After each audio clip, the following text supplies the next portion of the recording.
And welcome to Crypto Chats. It's Saturday. Let's go over the market. So today, guys, the price in generally the whole crypto market has continued to go down. Bitcoin is down 5%, Ethereum's 2, Ripple's 5% down, Bcash 7. Wow, Litecoin like 3%. And basically, if we just go down the board on CoinMarketCap, we can see, with the exception of Ethereum Classic, it's basically the entire thing. The entire thing is down. Um, Kind of shows to me that, in the last video yesterday we showed that the market was down again, and maybe the bull market, like everyone was expecting to come back. We got to £8,000 this week. Last week, with regard to like the pound against the Bitcoin, and now we're down to 6.8. So that's a grand and a half almost in a week. So maybe the bear market is still in the cryptocurrency space, and we're not really going to go back to a bull market for some time. Um, Not really sure why that is, to be honest. Cryptocurrency is still as popular as they were last year. Maybe it's just the government regulation coming through. But it's interesting because when we look at the price going down of the whole cryptocurrency like it has today, stories like this come out over on CoinDesk, which is Bank of America now considers crypto a business risk. So Bank of America has basically published a report that cryptocurrencies such as Bitcoin, Litecoin, Monero are a risk to the financial sector and to banks in general. And this is really interesting because even though the price is down in the crypto market this year from the all-time highs in November and December, banks are still fundamentally scared about what's going to happen to their business models, and this shows like how powerful cryptocurrencies are and the influence they're having not only on governments and people, but also on some of the biggest companies in the world. Bank of America, others, Merrill Lynch, have said, shit, what are we going to do? Bitcoin actually does pose a significant challenge to our business model. And it's like amazing that companies are just starting to wake up to this now. What else have they put on this release? It's a competitive threat, and they're actually taking up blockchain technology. That's not surprising. I think the entire industry at the moment is in this whole blockchain love-in, which is not a bad thing, of course. Blockchain is a great software, and it can potentially revolutionize many things in our society. But at the moment, it's kind of like you say the word blockchain, and everyone's interested, despite there being any real detail behind that. I think there was a company this year that launched. It was like a manufacturing company, but then they just added blockchain to their name, and the stocks went up like 250% just because they put blockchain in their name. So interesting story about Bank of America today, and it still shows that cryptocurrencies is still a big issue, despite the price being on a down low now since basically the start of 2018.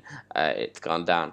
Anyway, as we look across on other news in cryptocurrency, we can also see that the Austrian government are planning new regulations for cryptocurrencies, ICOs, which is pretty interesting because, this whole video so far has been about the theme that, or even though like cryptocurrencies are down, companies, banks, governments, people are finally realizing that the significant upheaval cryptocurrencies could have on our day-to-day financial and economic life. And to see the Austrian government taking steps to regulate the currency. No real firm details in this like story on CoinDesk. What have we got? Regulation will cover initial coin offerings. All right, so they have to identify all trading parties and disclose trades of €10,000 or $12,300. So basically, it's all anti-money laundering, and that's all what governments care about. But like, while today we might be seeing the Austrian government wanting to introduce more regulation, yesterday we covered New York and how they were actually thinking about relaxing the bit license that you have to have in New York to trade cryptocurrencies. So it's up and down either way, and we've tried and we've seen governments try and regulate cryptocurrencies before. Look at China. Like last year in 2017, around the what was it, June, July? Correct me if I'm wrong. But anyway, the Chinese government tried to restrict cryptocurrencies, ICOs, as well as trading on cryptocurrencies on like exchanges and stuff like that. And what happened?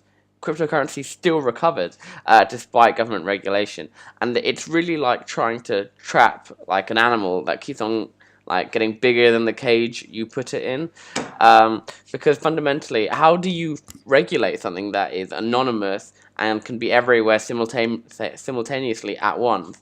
And no government in the world has worked out how to do that yet.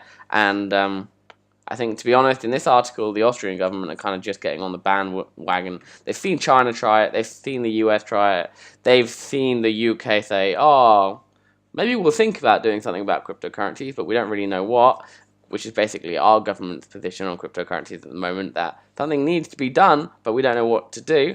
But yeah, like, who knows if what they're actually planning will have an effect on the cryptocurrency market, and fundamentally actually will do anything with regard to the cryptocurrency industry in Austria, which I know completely nothing about. Right, let's go back to CoinMarketCap. Let's go through our daily ups and daily downs. So, what is the highest today? Salt, Loopring, DigitDAO. We talked about DigitDAO yesterday, and I asked anyone if they held any of that currency. I think it's been up now for the past 3 days, so is that an 18% rise in the last 3 days? Seems to be good at the moment, like it's mooning, of course. And Redcoin's been up there. Nano's had a good week compared to the rest of the crypto market. And Tether was on yesterday's video because I think it was 0.5% down or something like that. And now it's like 0.19% down. But it's interesting, if we look at every single crypto coin or like cryptocurrency on CoinMarketCap, we can see that there are only 1, 2, 3, 4, 5, 6 cryptocurrencies that are actually up today. So it shows like, it's really interesting comparing Bitcoin and like Ethereum and Litecoin's effect to the globe to like the rest of the market, because Bitcoin, Monero, and Dash and everything like that are all down today. All the small ones are down, so there's definitely a direct correlation between the big cryptocurrencies and the little altcoins and the shitcoins, which jump on the bandwagon too. Anyway, let's look at the worst performers. So we've got Crypto Next, Z Classic. Yeah, again, we talked about Z Classic yesterday because that was down, I think, 20%. We've also got, what else have we got on here? Nem is down. Verge, my coin that I was like talking about when I first started this cryptocurrency like blog, cryptocurrency chats. Yeah, Verge is an odd one because, you know, like, last week it was up 50%, and now I'm pretty sure it's gone back down to like it's minus again, which is sad to see, considering that I think the coin actually does have quite a good few attributes to it. You know, it's completely anonymous. It transacts across the Onion network, which means that it can't be tracked. Sorry, the Tor network, which means that it can't be tracked, and like this is really interesting because especially if you want to transact across international borders. But hey, that's the market today. Generally pretty bad, but hey, that's what we do in this market. Some days we moon, some days we absolutely shoot down. And if you've seen the GIF of the roller coaster, it's on a solid down. To be fair, like this month and this year, besides like last week. Guys, if you've liked today's video, feel free to subscribe over there. And basically, if you've got any comments, want to see me talking about any other coins, or coins that you hold, then feel free to comment in the comment section below, and I'll have a chat about them, and then we can just explore like what's going to happen next week. Sundays generally, there's usually a bit of a bull market in cryptocurrencies on a Sunday, I found in the last year. Let's see if I'm right tomorrow, but you never know. Anyway, guys, thank you for taking the time to watch Crypto Chats today, and I will talk to you guys tomorrow.